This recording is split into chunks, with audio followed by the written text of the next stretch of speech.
அம்மா கொடுத்தது கர்ப்பிணி பெண்களுக்கு 18,000 ரூபாய் கொடுப்பாங்க. அவங்களுக்கு சரியா அந்த பணம் போயிட்டு இருந்தது. இந்த அரசாங்கம் சரியா கொடுக்கல.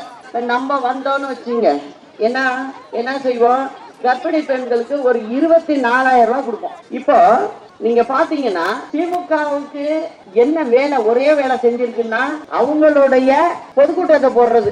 அந்த பொதுக்கூட்டத்தை போட்டு அவங்க கட்சியை விளம்பரப்படுத்துறதுல தான் அவங்க கவனம் பூரா போயிருக்கு. 5 வருஷமா மக்கள் பிரச்சனையில எதுவுமே போல, எதுவும் செய்யவும் இல்ல. மக்கள் கஷ்டத்துல இருக்கு. என்ன சொன்னாங்க, நாங்க 5 லட்சம் பேருக்கு வேலை கொடுப்போம் அப்படின்னு சொன்னாங்க. நிறைய கம்பெனிங்களை தென் பகுதிக்கு நாங்க கொண்டு வருவோம். நாங்க எந்த பகுதிக்கும் கொண்டு வரல, யாருக்கும் வேலையும் கிடைக்கல. படிச்ச பிள்ளைங்க எல்லாம் சும்மா இருக்கு. சரி, சும்மா இருக்கும்போது இன்னொரு வேலையும் பண்றாங்க அவங்க.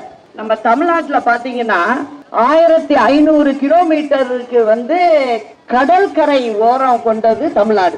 அதனால என்ன பண்றாங்க, கடத்தல் வழியா போதை பொருள்கள் வருது உள்ள. அது சின்ன பிள்ளைங்க படிக்கிற பள்ளிக்கூடம் வரைக்கும் போயிட்டு டீச்சருங்க வெளில சொல்ல பயப்படுறாங்க. ஏன்னா சொன்னா அந்த டீச்சர் மறுநாள் உயிரோட இருக்க முடியாது. இதெல்லாம் யார் செய்யறாங்கன்னு நினைக்கிறீங்க?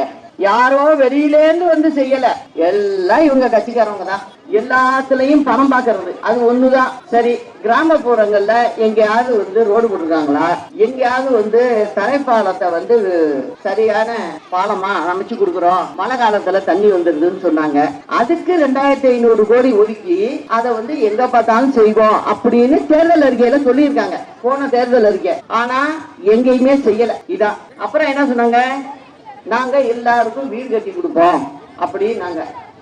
அம்மா இருந்தப்போ பசுமை வீடு திட்டம்னு சொல்லி அம்மா இருந்தப்போ கட்டி கொடுத்தாங்க. சூரிய ஒளி மின்சாரத்தோட வீடுகள் ஒதுக்கீடு செஞ்சு கொடுத்தாங்க. அதுல வருஷத்துக்கு 65,000 வீடுகள்னு 5 வருஷமும் கொடுத்தாங்க. சரி, அது மட்டுமா கொடுத்தாங்க? மாடு, கறவை மாடு கொடுத்தாங்க, ஆடு கொடுத்தாங்க. கிராம பகுதி பெண்கள் வயசானவங்களுக்கு எல்லாம் ஆடு கொடுத்தாங்க. அவங்களுக்கு ஒரு செலவுக்கு ஆகும் அப்படின்னு சொல்லி கொடுத்தாங்க. ஆனா கிரைண்டர் கொடுத்தது, மிக்சி கொடுத்ததெல்லாம் சின்ன லட்சங்க.